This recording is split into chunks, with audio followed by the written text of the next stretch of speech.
ഇപ്പോഴത്തെ കാലഘട്ടത്തിനുള്ള ഒരു മെസ്സേജാണ്. അത് ചിലവന്മാർക്ക് കൊള്ളും ചെയ്യും. തിയേറ്റർ വശം മൂവി തന്നെയാണ്. ഒരു സൈക്കോ ത്രില്ലർ ഫിലിമൊക്കെ ഇഷ്ടപ്പെടുന്നവർക്ക് തീർച്ചയായിട്ടും കാണാൻ പറ്റിയ ഉടൻ തന്നെയാണ്. ക്യാരക്ടർ കുറവാണ്. അപർണ ബാലമുരളിയും രാജ്പൂർ ഷെട്ടിയൊക്കെയാണ് ചെയ്തേക്കുന്നത്. അപ്പോൾ രാജ്പൂർ ഷെട്ടിയുടെ പടങ്ങളൊക്കെ നമുക്കറിയാം. ഗരുഡഗമനയും ടോബിയൊക്കെ കണ്ടേക്കുന്ന ആൾക്കാർക്ക് അറിയാം ആ ഒരു റേഞ്ച് ഇത്ര മാത്രം. ആ റേഞ്ച് നല്ല രീതിയിൽ പടത്തിൽ യൂസ് ചെയ്തിട്ടുണ്ട്. ഫസ്റ്റ് ഹാഫ് ഒരു സൈക്കോ ത്രില്ലറിൻ്റെ ഒരു സൈലൻറ്റ് പോർഷനാണ് ഫസ്റ്റ് ഹാഫ് എന്ന് പറയുന്നത്. സെക്കൻഡ് ഹാഫിലാണ് പടം കയറി പിടിച്ചേക്കുന്നത്. അപ്പോൾ അതിൻ്റെ കുറേ കാര്യങ്ങളുണ്ടെങ്കിലും ഹൈലൈറ്റ് ആയിട്ട് തോന്നിയത് പെർഫോമൻസും മേക്കിംഗ് ആണ് പടത്തിന് ഹൈലൈറ്റ് ആയിട്ട് തോന്നിയിരിക്കുന്നത്. ത്രില്ലറാണോ സിനിമ? കുഴപ്പമില്ല. നമുക്കൊന്ന് ഒരു എന്താവും എന്നുള്ളൊരു ഇതാണ്. എല്ലാവരും നന്നായിട്ട് ചെയ്തിട്ടുണ്ട്. അതിനകത്ത് ഒരാളുടെ നമുക്ക് കുറവ് പറയാനില്ല. എല്ലാവരും നന്നായിട്ട് ചെയ്തിട്ടുണ്ട്. നല്ല കാസ്റ്റിംഗ്. ത്രില്ലർ സിനിമയാണോ? പക്ക ത്രില്ലർ.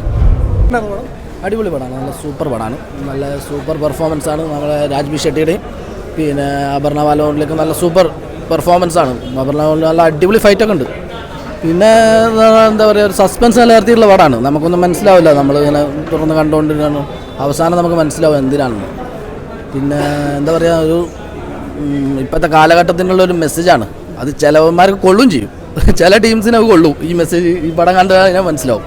കാരണം അങ്ങനത്തെ ടീംസ് ഒരുപാടുണ്ട് ഈ കാലഘട്ടത്തിൽ. ഒരു പടത്തിൻ്റെ സസ്പെൻസാണ്, അത് നമുക്ക് പറയാൻ പറ്റില്ല. അത് കണ്ടിട്ട് വിലയിരുത്തണം എല്ലാവരും. കാരണം അങ്ങനത്തെ ഒരു മെസ്സേജ് ഉണ്ട് ഇതിൽ. സൂപ്പറാണ്. നല്ല പടമായിരുന്നു. രാജ്ബി ഷെട്ടി നല്ല പടമായിരുന്നു. നല്ലൊരു റിവെഞ്ചാണ്. അത് നമുക്ക് ആദ്യമൊക്കെ തോന്നുന്നത് നമുക്കൊരു കുറ്റം ചെയ്യുന്ന പോലെ ആയിരിക്കും. പിന്നെ നമുക്ക് മനസ്സിലാവും അവർക്ക് അതിലും വലുത് കൊടുക്കണം എന്നുള്ള നമുക്കൊരു തോന്നിക്കലായിരുന്നു. രാജ്ബി ഷെട്ടിയുടെ പ്രകടനമൊക്കെ ഉണ്ട്. നല്ല പ്രകടനമാണ്. നല്ലൊരു പക്ക നമുക്ക് ആദ്യം ഒരു ത്രില്ലറുമായിട്ട് തോന്നുന്നൊക്കെ ഒരു പടം. പടം നല്ല പടമാണ്. കാണാൻ ഫാമിലിക്കൊക്കെ കാണാൻ പറ്റിയ നല്ല ഒരു എൻ്റർടൈൻമെൻറ്റ് പടമാണ്.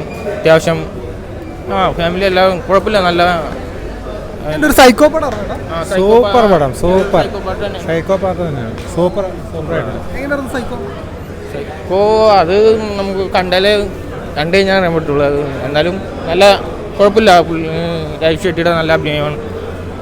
പുള്ളിയുടെ ഒരു വെറൈറ്റി അഭിനയമായിട്ട് ഇതിനകത്ത് കാണിച്ചേക്കുന്നത്.